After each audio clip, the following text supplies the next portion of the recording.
Saya sering mengungkapkan gagasan ini ketika berbicara bagaimana meningkatkan kesadaran masyarakat dalam berliterasi.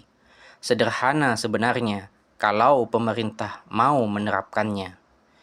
Berdasarkan pengalaman saya sendiri, seorang teman yang tidak suka buku sampai akhirnya keranjingan membaca.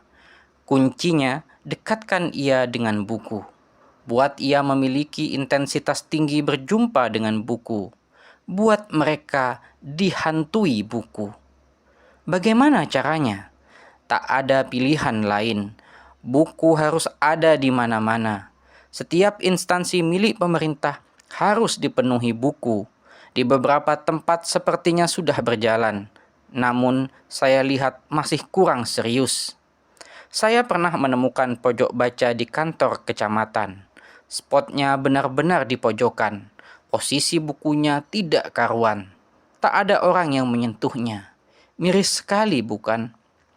Jika ingin optimal menurut saya, letaknya juga harus diperhatikan. Sebisa mungkin tidak hanya mudah dijangkau, tapi juga mudah dilihat pengunjung.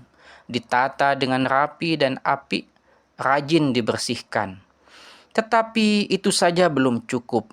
Musuh-musuh buku juga harus dienyahkan. Kalau di ruangan itu masih juga diputar televisi, orang tidak akan membaca. Tak perlu juga fasilitas wifi agar tak semakin semangat membuka gawai.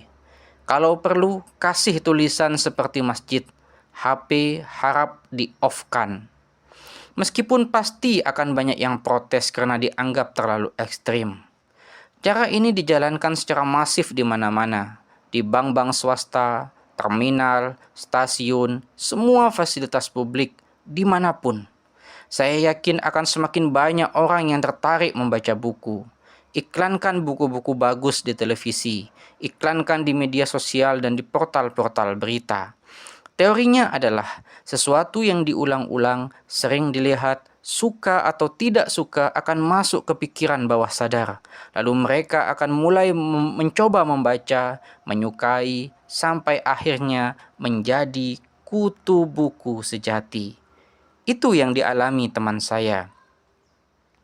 Awalnya sering main ke kamar saya yang dipenuhi buku-buku berserakan, lalu mulai menyentuh salah satu. Mulai membaca, ketagihan, dan membaca buku lainnya. Beberapa kali saya ajak ke toko, bahkan saya ajak mendirikan toko buku. Kemudian ia mulai membeli banyak buku bacaan, mengoleksi, dan membacanya. Butuh proses memang, tak bisa instan. Namun saya yakin akan berhasil, termasuk jika diterapkan pada orang yang membenci buku sekalipun. Bawa buku kemana-mana, baca buku di mana-mana, orang akan melihat.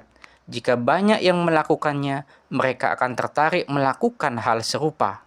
Dalam sebuah sosial eksperimen terbukti bahwa jika ada sejumlah orang melakukan hal yang sama, kemudian hanya satu yang tidak melakukan, satu orang ini akan tak enak hati dan akhirnya ikut melakukan, meski ia sendiri tidak mengerti mengapa ia harus melakukan itu.